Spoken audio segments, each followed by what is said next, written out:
Bismillah. Salatu wassalamu ala Rasulillah. Assalamualaikum warahmatullahi wabarakatuh. Alhamdulillahilladzi anzalal Qur'anin bilisanin arabiyil mubin.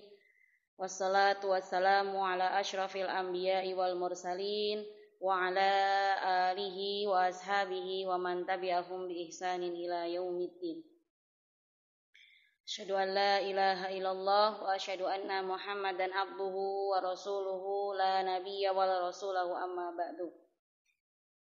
Allahumma la sahla illa ma ja'altahu sahla wa anta taj'alul hazana idza syi'ta sahla. Rabbi israh li sadri wa yassir li amri wahlul 'uqdatam min lisani yafqahu qawli.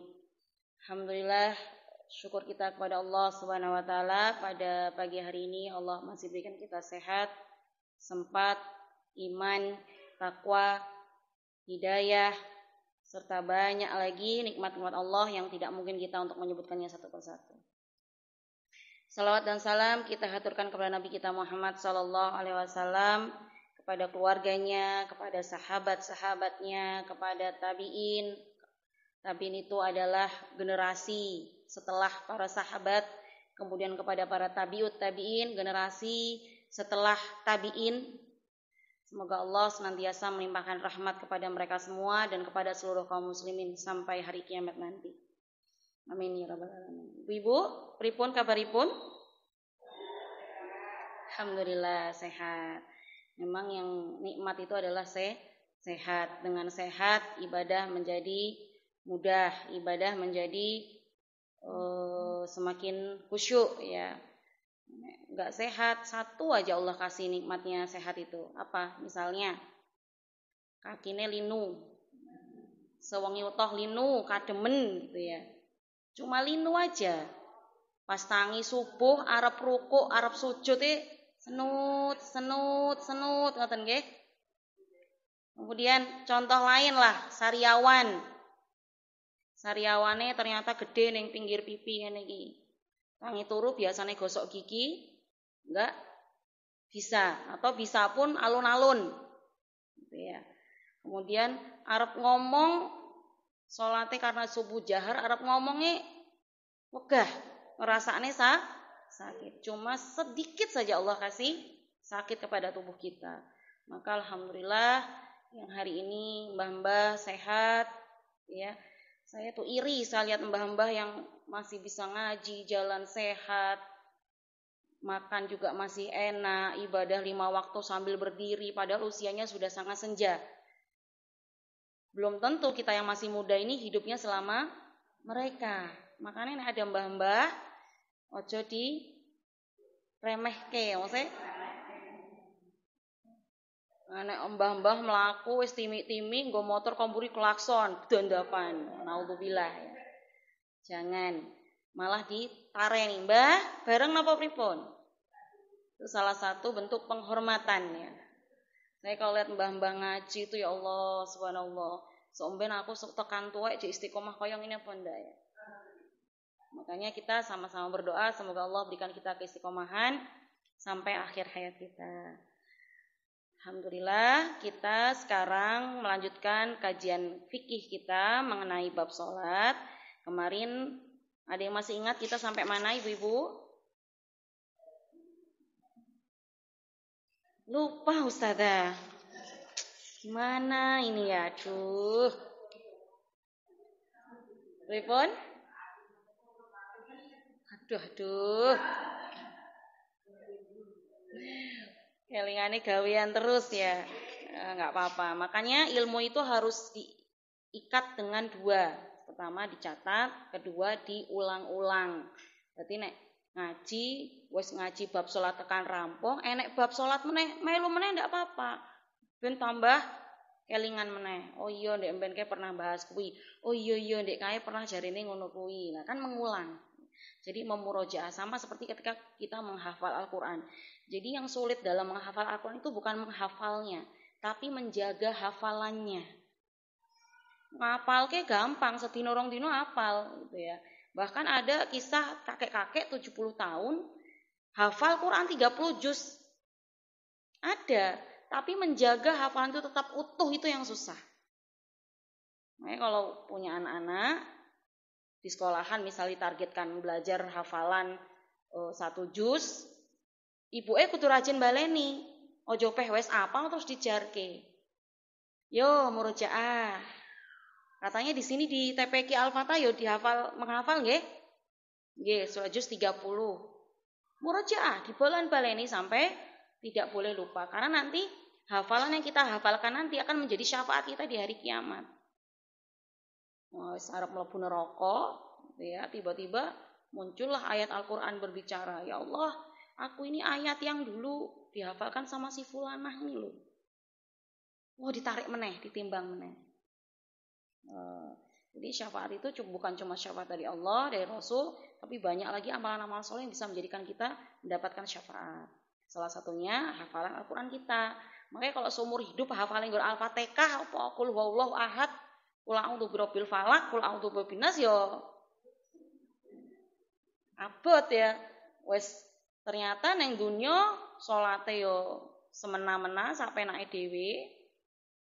Sedekah yo jare ra duwe. Zakat yo mung zakat fitri. Apa? Poso yo mung Ramadan tok. Daud kemis yo ora tau, Ayamul Bid yo ora tau. Pokok ibadah standar lah. Iya. Mung siji, apa? Wonge apian. Misale. Ya Allah alam gitu ya. Makanya banyak amalan-amalan yang membuat kita bisa masuk surga ya, termasuk hafalan Al-Qur'an. Nah, kita lanjutkan. Kemarin sholat kita sampai bab waktu-waktu sholat. Kemarin sudah dibahas waktunya sholat subuh itu kapan. Duhur dulu. Duhur itu kapan. Kemudian maghrib itu kapan. Asar, maghrib, kemudian isya, kemudian subuh. Nah, sekarang kita akan masuk kepada bab ini. Beberapa masalah yang berkaitan dengan waktu sholat.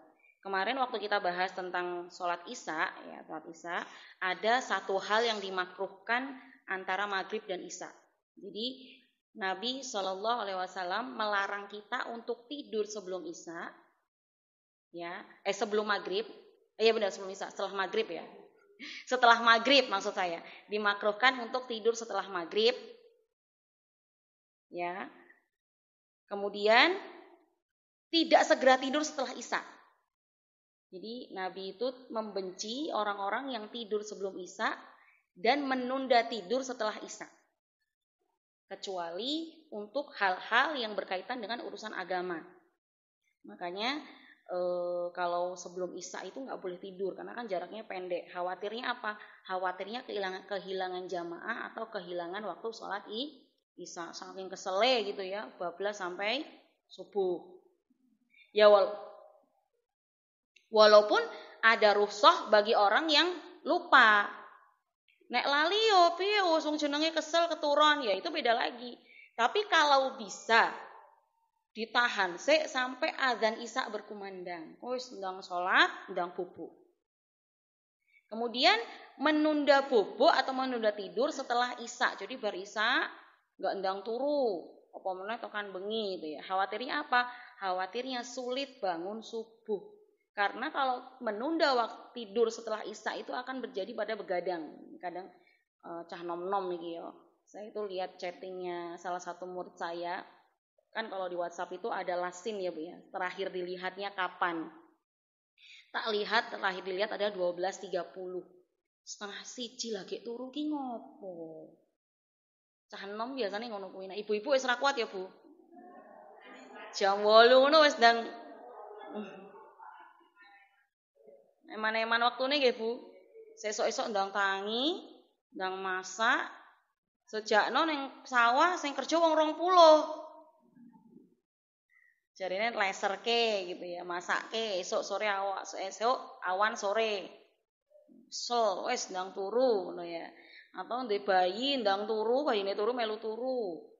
Kok nak bengi lilingan. Nah, Itu ya. Maka kecuali hal-hal yang dikhususkan untuk urusan agama dan urusan khusus.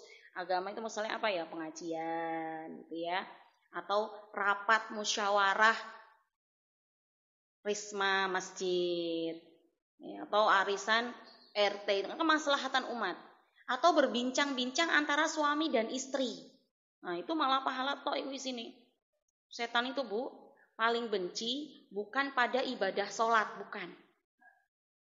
Bukan pada ibadah haji, bukan.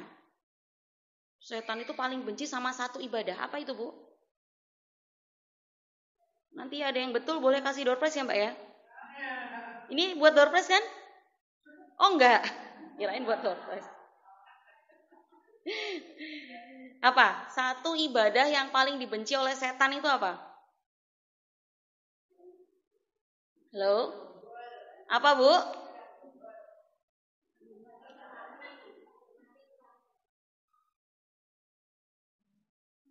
Apa itu? Pernikahan. Oh. Lah kok pernikahan gak menghormati suami? Lah menghormati suami itu kan di dalam pernikahan.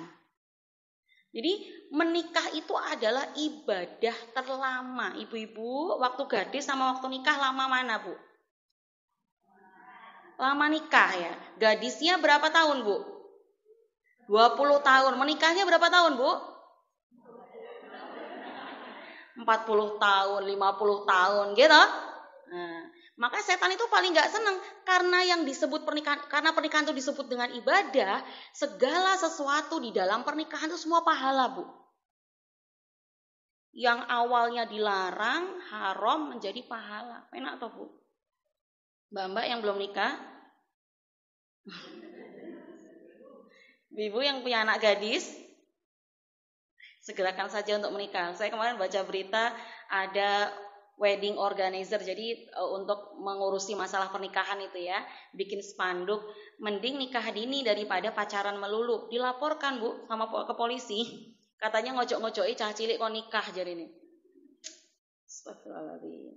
Mungkin maksudnya emang nikah sing dipikir nggur enak-enak itu, engko kon kei imam apa?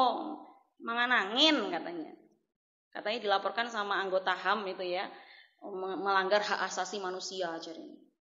Padahal dalam syariat Islam dengan menikah kita menjadi kaya. Beda karo istrinya yang suka nuntut loh ya.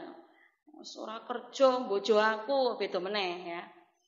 Maka itu tadi dalam pernikahan itu semuanya dinilai ibadah termasuk berbincang-bincang atau ngobrol-ngobrol dengan suaminya setelah sholat isya. Jadi di dalam dunia persetanan, perjinan itu Ibu ya, ada tingkatan paling tinggi. Jadi setiap jin yang sudah berhasil menjerumuskan manusia itu lapor sama iblis bosnya.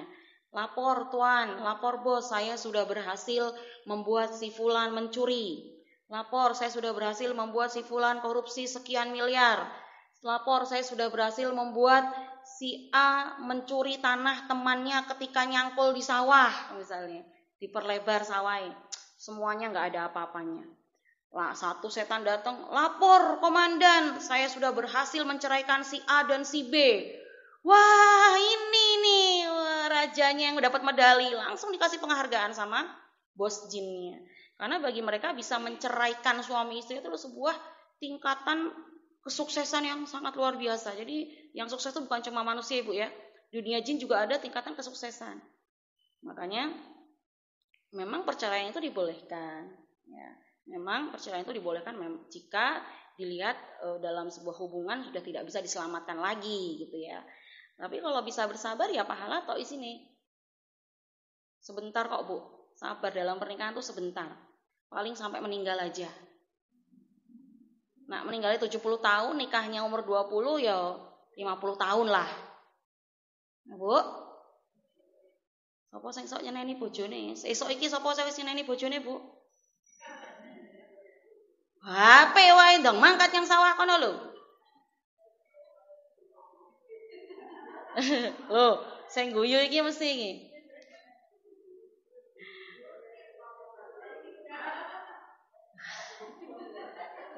Pripun?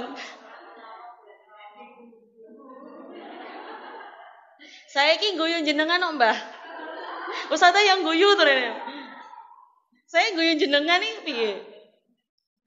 Atau siapa yang hari ini sudah mendoakan, enggak hari ini, pagi ini mendoakan suaminya? Lho do meneng kabeh piye? Astagfirullahaladzim. Subuh-subuh Bu atau sholat malam sebelum subuh didongakne ya Allah, moga-moga bojoku sehat, diparingi kesehatan ben iso golek nafkah nggo anak bojone cek cilik-cilik. Moga-moga urusannya dilancarkan sama Engkau ya Allah. Doakan yang baik, Mbak. Baik kata Allah, barang siapa yang mendoakan saudaranya tanpa sepengetahuan saudaranya, maka baginya doa yang sama. Karena malaikat kanan kiri nanti mengaminkan, begitu juga dengan kamu, begitu juga dengan kamu, begitu juga dengan kamu. Enak ya Bu, dalam Islam tuh luar biasa ya. Kalau kita beriman, bertakwa kepada Allah, hal sekecil apapun akan dinilai pahala. Dimakruhkan tidur sebelum sholat isya dan ngobrol-ngobrol setelahnya. Kecuali memang ada urusan yang harus diselesaikan dalam urusan agama atau urusan khusus. Itu tadi pasangan suami istri ya, bersenda gurau dengan anak-anaknya. Suami saya itu kalau liburan Ibu nggak seneng jalan-jalan, itu nggak seneng. Bu ayo toh mumpung libur kita nggak ada ngisi kajian, kita jalan-jalan kemana? Yo nyang tewe yo longsor. Yo nyang Tawangmangu apa yo yang Klaten yo corona. Aku tak ning omah wae karo anakku. Padahal bendino bojone ning omah. Aku ki nek libur pengen ngobrol sama kalian. Suami saya seperti itu. Jadi angger mulai enggak ada jadwal ngisi kajian ya pulang ke rumah. Ya wes gojekan gitu ya. Jadi kalau suami datang saya tuh kayak merdeka. Langsung update status gitu ya. Soalnya kalau enggak ada suami ya upiak sama anak-anak kan. Nah, seperti itu. Jadi segala sesuatu yang ada dalam pernikahan itu semua bernilai pahala. Baik, kemudian saya lanjutkan ya. Beberapa masalah yang berkaitan dengan waktu sholat. Yang pertama adalah waktu. Jadi dalam sholat, waktu itu adalah hal yang sangat penting. Kenapa saya bilang penting? Karena dengan tidak tahu waktu, sholat kita bisa saja tidak diterima. Ya, jadi kalau mau sholat, pas lagi gasik rajin gitu ya, sholatnya gasik, ternyata belum sampai pada waktunya, jek kurang 2 menit gitu ya, maka sholatnya tidak diterima, tidak boleh. Atau kelewat waktunya 2 menit saja, itu pun tidak diterima. Sholatnya harus diqodho karena sudah meninggalkan waktu sholat. Nah, di sini disebutkan dalam surat An-Nisa ayat 103, innas sholata kanat 'alal mu'minina kitaban mauquta. Sesungguhnya salat itu adalah kewajiban yang ditentukan waktunya, dadi ora sak penake dhewe. Aku tak salat zuhur wae lah, tapi jek jam 9. Enggak boleh. Aku tak salat subuh, tapi jek jam 3. Enggak boleh. Aku niat nawaitu sholatu subuhan gitu ya. Ternyata dia hafal niatnya mau sholat subuh, atau bismillah tak niat sholat subuh tapi cek jam 3 kuwi mau, enggak boleh. Bahkan kurang 1 atau 2 menit saja dilarang. Maka waktu itu sangat penting. Kalau sekarang penak, enggak usah pakai bayangan matahari atau enggak usah niteni langit. Oh, langitnya sudah ada corak putihnya menjelang terbit atau tidak. Enggak. Bahkan jam-jam digital seperti ini di masjid-masjid sudah ada. Ya, disetel. Nanti kalau waktunya kurang 5 menit bunyi nit. Muadzinnya siap-siap. Bukain pintu gitu ya. Atau 15 menit komat bunyi, setelah 15 menit bunyi. Itu sudah penak sekali. Paling kalau batunya habis saja mati ya, Bu ya. Nah, tapi kalau di perjalanan enggak tahu waktu, enggak ada jam, gimana cara ngelihatnya? Yang kemarin sudah saya ajarkan. Ada yang masih ingat? Cara menilai waktu sholat dengan cahaya matahari. Pakai bayang. Kalau zaman dulu di masjid-masjid zaman dulu itu ada satu rumah kecil, ada tiang panjangnya gitu ya. Itu untuk melihat waktu sholat. Oh, nek agak ke barat berarti sudah masuk zuhur. Oh, nek sudah miring banget berarti sudah masuk waktu asar. Oh, sudah mau tenggelam itu cahaya merahnya sudah kelihatan, berarti menjelang maghrib. Nanti rodok gelap sithik, berarti sudah masuk waktu maghrib. Lah kalau sudah peteng, dedet, gak ada cahaya sinar merah-merahan di langit, berarti sudah masuk waktu isya. Sudah mulai ada keputih-putihan di langit, oh berarti sudah waktu fajar. Oh gitu. Kalau tidak lihat misalnya di tengah hutan tersesat misalnya, kan ada cerita-cerita bis tersesat di hutan, perjalanan kemana itu tahu-tahu di tengah hutan, mau sholat nggak ada apa-apa gitu ya. Oh ini tiny way seperti itu. Jadi masalah yang berkaitan dengan waktu sholat yang pertama adalah waktu. Jadi waktu adalah kewajiban sholat yang paling ditekankan, termasuk tidak boleh menunda-nunda waktu sholat hingga lewat waktunya, sekalipun itu karena mandi besar, ya, sedang berhadas, misalnya buang angin atau buang air besar gitu ya, atau pakaiannya terkena najis, ya, itu semua tidak boleh menjadi alasan untuk menunda sholat, ya. Jadi di jalan ternyata celananya atau bajunya kena ompolan anaknya, nggak punya salin, tapi sudah masuk waktu sholat. Nah Arab sholat kok bajunya kena najis gitu ya. Gimana Ustazah sholatnya? Sholat aja nggak apa-apa, dibersihkan pakai air, ya dibersihkan pakai air. Sholat aja seperti biasa.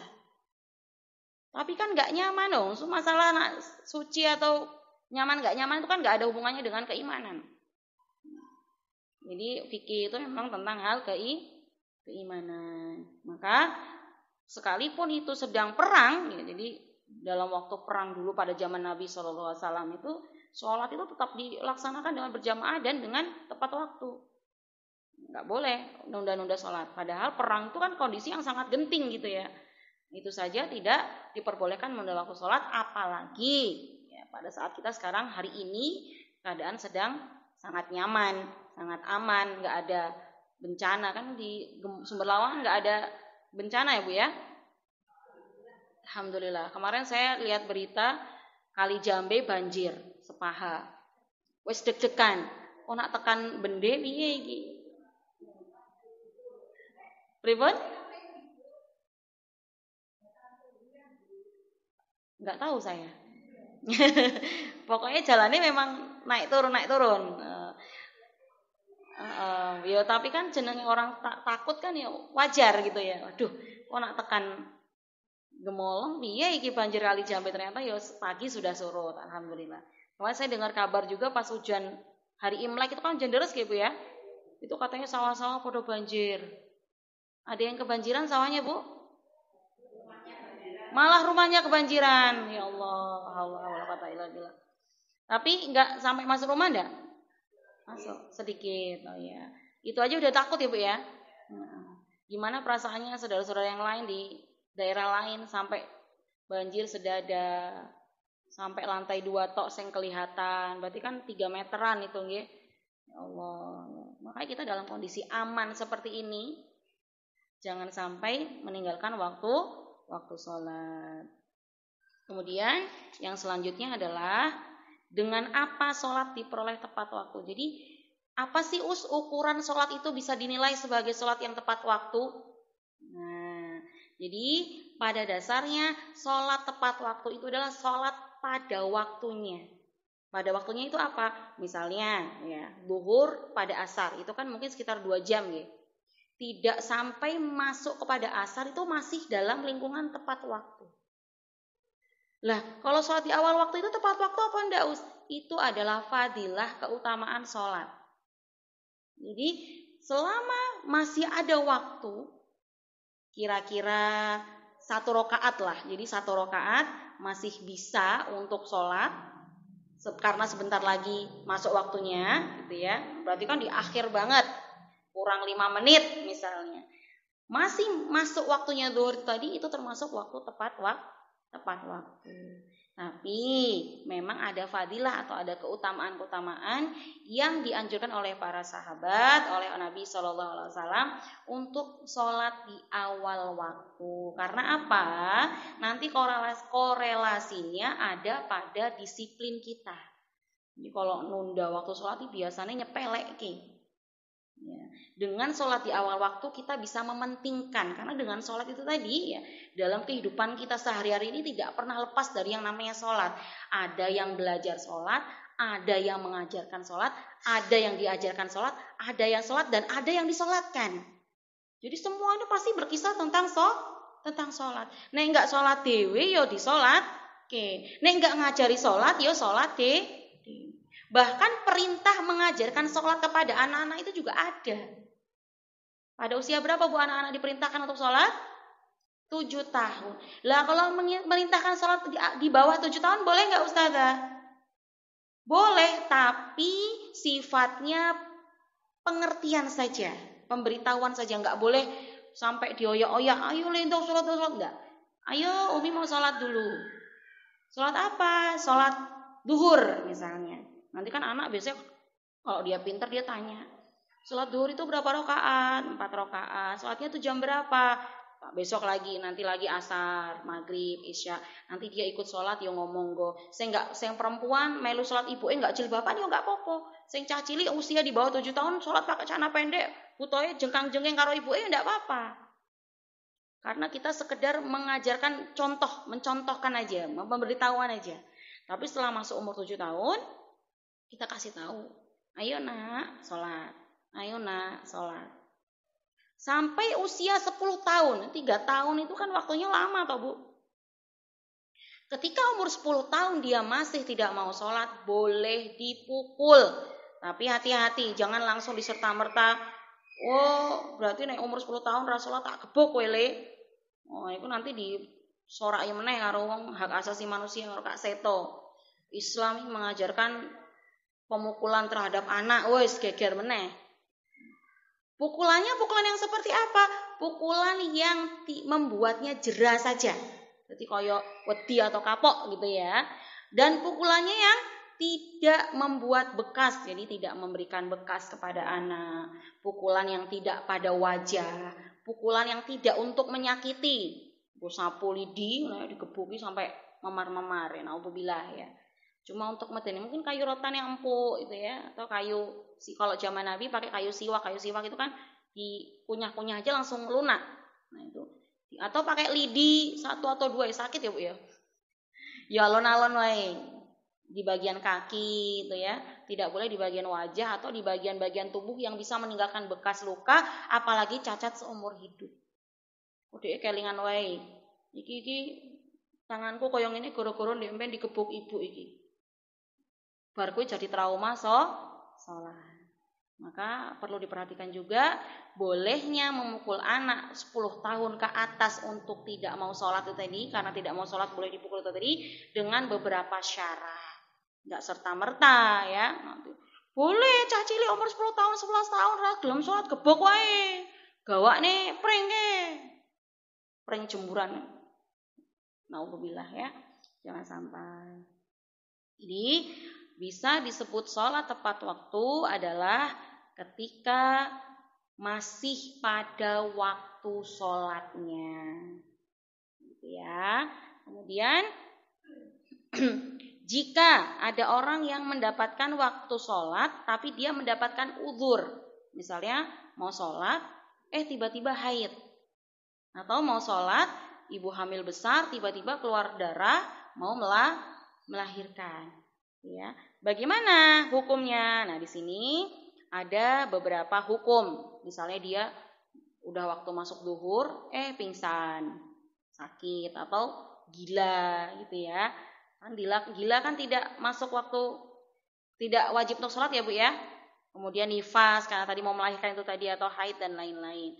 Maka ada beberapa hukum. Yang pertama, jika dia mendapatkan uzurnya tadi, sebabnya dia nggak sholat itu tadi, setelah masuk waktu sholat dan waktunya tidak cukup untuk melaksanakan sholat secara penuh, maka ia tidak wajib mengqadha sholatnya. Misalnya pulang kerja ke sawah jam 2 atau setengah 3. Sekarang asarnya jam berapa Bu?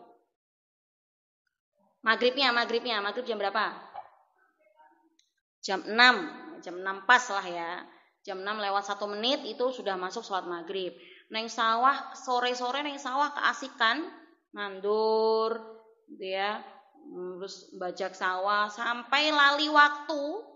Pas pulang ke rumah perjalanannya ternyata jauh. Baru ingat kalau belum sholat asar. Sampai rumah pas mau sholat. Oh enggak, salah. Maksud saya pas sampai rumah dia ternyata head. Pas mau sholat ternyata dia head. Gimana Ustaz dah sholat asar saya? Pertama dia dapat dosa karena melalaikan sholat. Yang kedua sholatnya nggak perlu diqodho. Ya udah head, nggak usah sholat asar lagi. Karena memang lupa itu tadi ya, nggak sadar gitu ya. Tapi setelah itu dijadikan pelajaran. Nek wes cedak asar yo sholat lagi nang sawah. Banyak ya Bu ya, saya tuh kalau di rumah maghrib itu adzan traktor lewat baru pulang. Udah aku sholat asar pora, padahal saya tadi lihatnya pagi jam 9 baru berangkat. Pulangnya menjelang maghrib. Waduh sholat ora kuwi. Pomene nak bajak ikan kelambine kotor kabeh. Ya nek ning sawah nek gubuke, nek ora enek berarti kan tidak sholat. Naudzubillah ya, jangan sampai seperti itu. Ya memang diperbolehkan tidak diqodho, tapi ya jadikan pelajaran sebagai kehati-hatian untuk tidak mudah meremehkan waktu sholat. Kemudian jika sisa waktu sholatnya masih ada, berarti dia mengqodhonya. Pas mau sholat, ternyata haid, ternyata nifas. Tapi masih cukup nih, kira-kira masih setengah jam lagi untuk sholat. Berarti boleh diqodho, berarti harus diqodho. Nanti kalau sudah suci, silahkan diqodho kelingannya dia ini apa? Oh sholat duhur, silahkan diqodho sholat duhurnya. Oh sholat asar, silahkan diqodho sholat asar. Qodhonya kapan? Enggak mesti pas waktu asar sewayah-wayah, tapi diniati untuk sholat qodho. Misalnya kelingan, udah mandi setelah 1 pekan dari haid tadi itu, kemudian ingat, oh iya dek kayak pas pertama haid kayak aku ketinggalan sholat duhur. Tapi ini waktunya sudah malam, karena mandinya pas habis maghrib. Setelah sholat maghrib, silahkan sholat duhur 4 rakaat. Setelah itu, menunggu waktu isya untuk sholat isya. Ya, nah itu ada 2 hukum ketika orang mendapatkan sebagian waktu sholat, kemudian dia mendapatkan udzur. Kemudian beberapa udzur yang dibolehkan menunda sholat hingga keluar waktunya. Jadi diperbolehkan menunda sholat di luar waktunya jika yang pertama ketiduran. Jadi beberapa hal yang dibolehkan untuk menunda sholat. Yang pertama adalah ketiduran. Yang kedua adalah lupa. Nabi SAW bersabda, barang siapa lupa mengerjakan sholat, hendaklah ia melaksanakannya ketika mengingatnya dan tidak ada tebusan lain selain itu. Jadi nek jenenge wong ketiduran ya mau gimana ya Bu ya? Pernah juga waktu itu Nabi bersama para sahabat lupa belum melaksanakan sholat asar hingga menjelang maghrib. Beliau langsung berwudu, azan, qomat, kemudian sholat asar, dilanjut sholat maghrib, kemudian dilanjut sholat isya.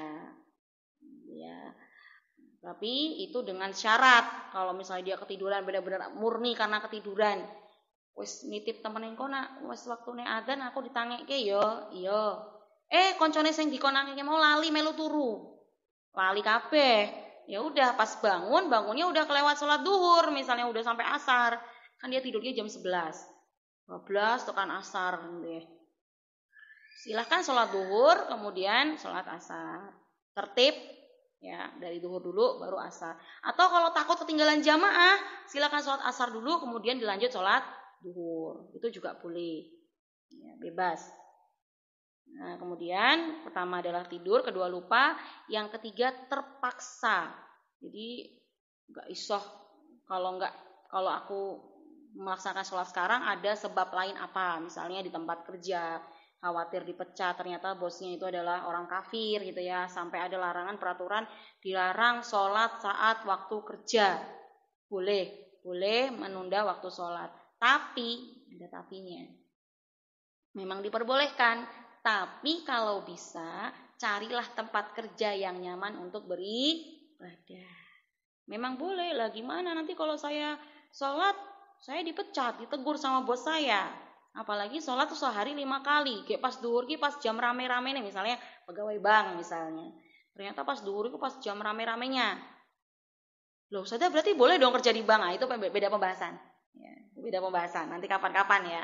Kok merembet iki kok saya tanya malah nggak situ jelaske sholat. Berarti boleh no us kerja neng bang, jarene duhur lewat waktu duhur aja boleh. Lain lagi, nanti ada pembahasan lain. Ini cuma contoh saja. Kalau enggak jangan bang deh, ya. Tukang, ya, kuli, ya, misalnya. Duhurnya jam 12, sedangkan jam 12 belum boleh istirahat. Atau kalau di rumah saya duhur pulang ya, duhur Pak Tukang pulang. Atau asar, karena kerjanya sampai jam 4, asar itu dilewat. Baru sholatnya itu setelah pulang ke rumah. Enggak apa-apa, boleh. Karena masih dalam waktunya, masih tepat waktu. Cuma, ada cumanya lagi. Itu tadi, yang pertama dia melalaikan waktu sholat itu tadi. Ya, kemudian ya tetap ada dosanya.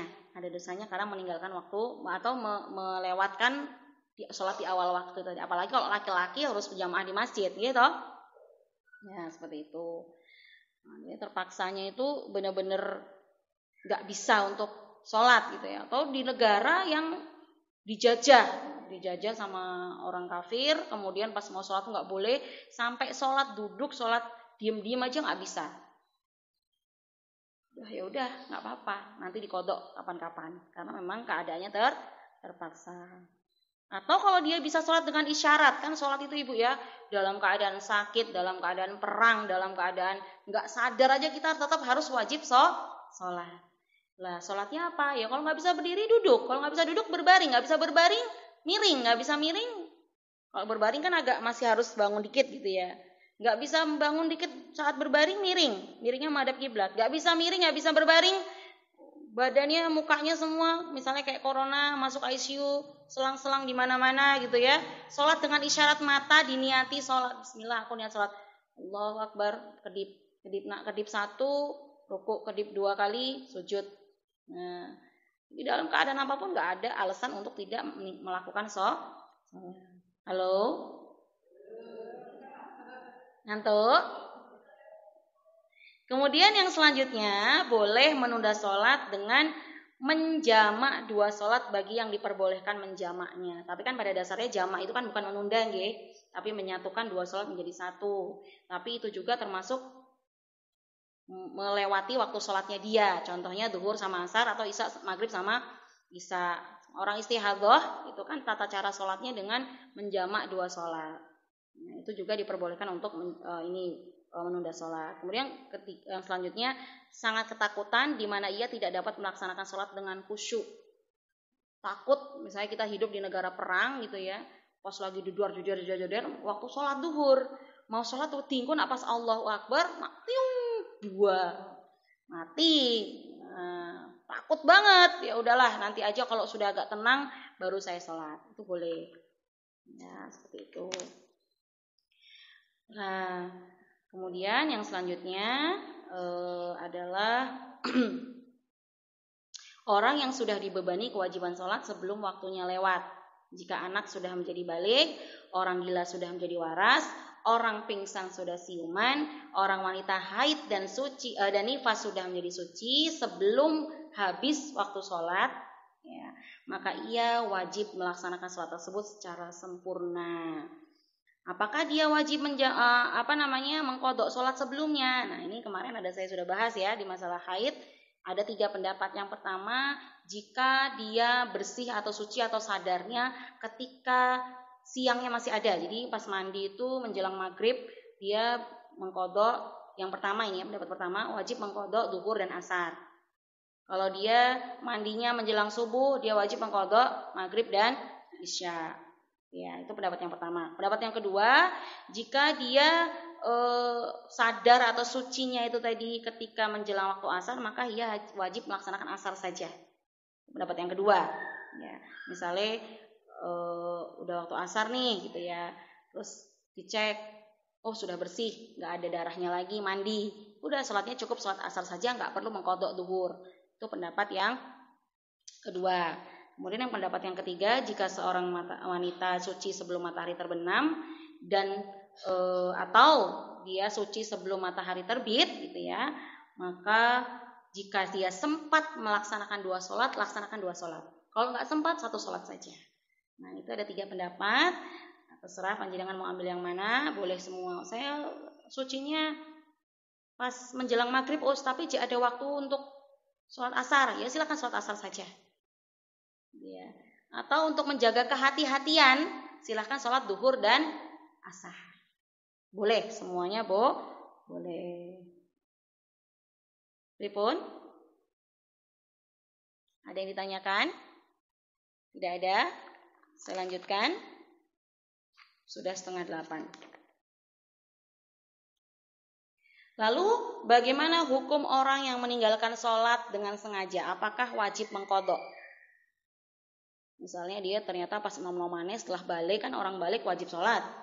Karena jenenge nakal gitu ya, sholatnya bolong-bolong. Pas udah nikah, ngaji, oh baru tahu ya Allah ternyata ndek ben aku ora tahu ngerjakke sholat.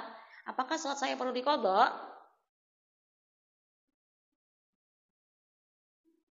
Mana? Ada banyak pendapat. Ada ulama yang mengatakan wajib mengqadha sholat yang dia tinggalkan secara sengaja itu tadi. Yang kedua, yang kedua tidak perlu mengqadhanya. Kalau diqadha 20 tahun dia meninggalkan sholat 20 tahun dong. Gimana Ustazah? Maksud saya selama sisa hidup saya mengqadha sholat saya. Sedangkan sholat sehari 5 kali 17 rakaat. Aku leh nyaur kapan? Urung, aku yo pengen sholat sunnah, aku yo pengen sholat tahajud. Entek nggo nyaur waktu sholat. Nah, itu nanti pendapat yang rajih adalah disaur saelengi. Oh, elengi ki pas subuh kayak aku jarang sholat subuh. Tapi sing liyan-liyane aku sholat, ya silakan diqadha subuhnya saja. Tapi kalau dia orang kafir, masuk Islam, jadi mu'alaf, nggak perlu mengqadha sholatnya dia selama sisa hidupnya tadi dia. Ada nenek-nenek umur 80 tahun, seneng lihat suara Al-Quran, terus dia masuk Islam. Lah masuk ya selama 70 tahun dia hidup, suruh mengqadha sholatnya, ya keburu meninggal, Bu. Tidak perlu diqadha. Jadi ada beberapa pendapat. Pendapat yang pertama mengatakan wajib diqadha semuanya. Yang kedua, nggak perlu diqadha. Yang ketiga, diqadha saelengi. Kalau saya ngambil pendapat yang ketiga. Jadi diqadha seingatnya. Namanya orang lupa ya ngontoknya seingatnya dia. Seperti itu. Kemudian yang selanjutnya, yang terakhir sebelum masuk bab selanjutnya adalah ini waktu-waktu terlarang ketika mengerjakan sholat. Jadi ada waktu-waktu terlarang ibu-ibu ya, yang kita dilarang untuk melaksanakan sholat. Yang pertama adalah diriwayatkan hadis Ibnu Abbas radhiyallahu anhuma, ia berkata, beberapa orang yang dapat dipercaya dan dipercaya oleh Umar bersaksi bahwa Nabi SAW pernah melarang mengerjakan sholat setelah subuh hingga matahari terbit dan setelah asar sehingga matahari terbenam. Makanya ada syariat yang memerintahkan kita untuk mengawalkan sholat subuh dan sholat asar. Jadi kalau sudah masuk waktu subuh yondang sholat, sudah masuk waktu asar yondang sholat asar. Karena apa? Ada waktu yang dilarang untuk sholat. Contohnya apa? Itu tadi waktu setelah subuh sampai matahari terbit dan waktu setelah asar setelah matahari menjelang matahari terbenam. Jadi itu adalah waktu yang dilarang untuk sholat. Yang pertama, sholat setelah sholat subuh hingga matahari kelihatan itu ya, matahari naik. Yang kedua, setelah sholat asar ketika matahari terbenam. Kemudian yang ketiga, ketika matahari berada tepat di atas kepala kita. Sholat duhur itu ya. Sholat duhur itu waktunya sholat duhur itu enggak pas di atas kepala, karena itu waktu terlarang sholat. Makanya sholat duhur itu ketika bayangan itu sudah agak miring ke barat. Barat itu berarti sini ya. Berarti enggak pas tepat di atas kepala kita. Itu adalah waktu yang dilarang untuk sholat. Saya kira cukup. Ya, mudah-mudahan bermanfaat. Nanti kita masuk pada bab selanjutnya. Ini sebenarnya masih ada satu lagi pengecualian ya, pengecualian yang diperbolehkan sholat. Lah Ustazah gimana? Kalau belum sholat asar, padahal setelah sholat asar nggak boleh sholat lagi gitu ya. Nah itu ada pengecualiannya. Kecuali memang dia belum sholat, ya silakan sholat dulu. Tapi setelah sholat asar ya nggak boleh sholat yang lain. Makanya sholat asar tidak ada sholat sunnah setelah asar. Ya tahu Bu? Sholat asar sholat sunnahnya kapan? Sebelum sholat asar. Tapi kalau duhur sebelum sesudah ada. Sholat maghrib setelahnya ada sholat sunnahnya. Sholat subuh tidak ada sholat subuh, sholat sunnah subuh, sholat subuh nggak ada. Adanya sholat sunnahnya kapan? Sebelum subuh. Karena setelah subuh itu adalah waktu dilarang untuk sholat. Lah ningon yang ketiduran bangun-bangun pas matahari terbit, itu pengecualian. Silahkan salat subuh dahulu. Jadi nanti ada beberapa pengecualian ya. Karena waktunya sudah habis. Kita lanjutkan di pertemuan yang akan datang insya Allah. Semoga selalu diberikan kesehatan, bisa tetap ngaji terus, ya, belajar terus sama-sama, karena ya kita ini manusia yang sangat lemah ya, entah itu lemah fisiknya atau lemah akalnya. Apalagi perempuan, ibu-ibu. Perempuan itu ada hari-hari di mana dia tidak bisa beribadah seperti orang-orang pada umumnya. Apa itu? Saat haid. Saat haid kan kita nggak boleh sholat, yang puasa ya nggak boleh puasa, ya yang haji ya tidak boleh tawaf di Mekah, seperti itu. Maka untuk perempuan-perempuan ini harus lebih menguatkan benteng iman, karena banyak kasus yang sakit itu ya perempuan, yang kesurupan itu ya perempuan. Perempuan itu kan kalau mentalnya keganggu, udah ya, atau sedih terus gitu ya, atau kepikiran terus. Nah itu setan itu bisa melihat celah. Jadi setan itu bisa melihat celahnya manusia, di mana dia melemahnya di situ. Ini tukang sedih nih, tak leboni wae. Ini tukang gelisah, tak leboni wae. Makanya kita tuh kalau sedih jangan berlebihan, kalau senang juga jangan berlebihan, karena segala sesuatu yang berlebihan itu pasti akan menimbulkan keburukan. Kemarin saya diceritain sama Ustadz. Jadi suami saya itu ngisi kajian tentang kambing. Di sini sudah diisi belum materi itu? Belum pernah? Sudah? Dipun? Jadi di radio RDS juga ngisi masalah tentang kambing. Kemudian di Masjid At-Taqwa Gabukan ngisi tentang kambing. Jadi ada pertanyaan lucu. Ada bapak-bapak tanya, sebelum tanya cerita dulu, Ustadz, saya itu sebelum kesini batin pas baca pamfletnya. Wah, Ustadz kok aneh, ngaji kok yang dibahas kambing, kok yo zakat, riba, gitu ya. Aneh betul. Ternyata setelah dengar tausiahnya terbuka matanya. Masya Allah, ternyata hikmah tentang kambing itu sangat banyak ya Ustadz. Ya, luar biasa sekali. Enggak, Pak. Jadi ada kaidah dalam agama Islam itu, segala sesuatu yang dikatakan baik oleh Nabi, dikatakan baik oleh Allah, tidak mungkin buruk bagi manusia. Kita harus yakin, Ibu. Kan sekarang kita sering dengar kambing itu kalau makan daging kambing bikin apa, Bu? Darah tinggi. Oh, apalagi? Kolesterol katanya. Tapi kebanyakan darah tinggi nggih. Jadi permangan kambing, kepala belakangnya kenceng, sirahe metenteng gitu ya. Apa meneh dari barusan dibeleh, dimasak, ngambune bau wae wis mumet. Nah, ini sugesti yang salah ini ya. Karena daging kambing itu adalah salah satu makanan surga, Ibu. Para nabi sebelum diangkat menjadi nabi, mereka itu kerjanya apa? Ngembala kambing. Tidak mungkin Allah memerintahkan tanpa ada keutamaan di dalamnya. Cuma, nah ini ada cumanya. Manusia itu kan suka tamak ya. Tamak itu apa? Rakus. Berlebih-lebihan. Yang membuat sakit itu karena ketamaan manusia itu sendiri. Nek dagingnya tok ya ora marai loro, tapi nek masake santene semono kentele. Oh kuwi lho sing marai kolesterol wis santene kuwi mau. Wong daging iki nggur digodhog, kayak uyah, dikecapi, kayak lombok, irisan lombok wis enak lho, Bu. Nah, di Lampung itu apalagi Bu, kan di tempat suami itu kan orang Sumateranan kan kelapa banyak nggih. Murah-murah. Satu biji kelapa itu Rp1.000. Betul, Rp1.000 kayak kandel-kandel kelapanya. Jadi kalau masak daging itu nggak mungkin kelapa cuma separuh kayak kita di Jawa. Kelapa itu paling tidak 5. 3-5 untuk 2 kilo daging sapi khas dalam itu bikin rendang itu 3-5. Itu orang Sumatera asli seperti itu. Makanya kalau masak itu rendangnya itu bisa sampai coklat kental gitu ya. Minyaknya keluar semua itu karena begitu. Nah, itu yang bikin sakit itu kayak gitu. Kadang karena kita yang berlebih-lebihan. Maka segala sesuatu yang berlebih-lebihan itu pasti akan buruk bagi kesehatan. Apa meneh pas belanja nang pasar. Nah, ibu-ibu ini kadang kalap nih. Niat kok ngomah nggur tuku lombok karo bayem. Mulai kok tasnya kebak di sini apa? Makanya kalau mau masuk pasar ada doanya, Ibu. Doanya apa?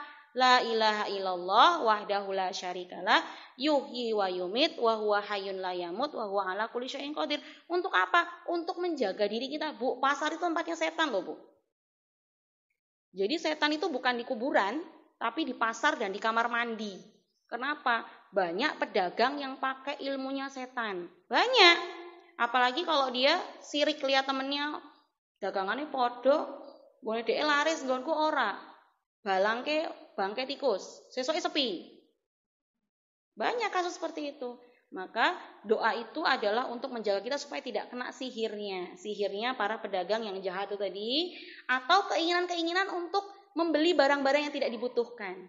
Saya kalau mau masuk pasar, saya kemarin baru cerita sama anak saya, masuk pasar doa dulu Le. Doa apa Mi? Kata Usama. Doa masuk pasar. Gimana doanya? Saya ajarkan. Allahumma la ilaha illallah. Masa doa masuk pasar Mi? Masa masuk pasar doa sih Mi? Katanya. Iya, masuk pasar loh Mi. Iya, masuk pasar itu harus berdoa.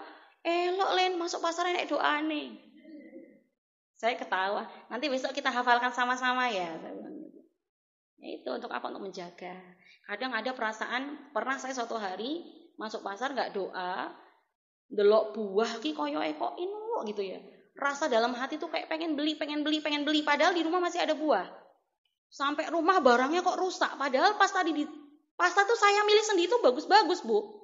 Kan aneh. Misal langsung istighfar, astagfirullahaladzim. Jojo wis kesihir mantranya pedagang ini. Saya nggak mencela beliau. Jojo iki mau aslinya ki elek ternyata jadi api. Itu ya beberapa nasihat untuk diri saya sendiri juga. Semoga di pertemuan yang akan datang sehat terus, kita bisa belajar terus, bisa ketemu lagi di sini dalam keadaan sehat walafiat. Begitu nggih, saya minta maaf. Selamat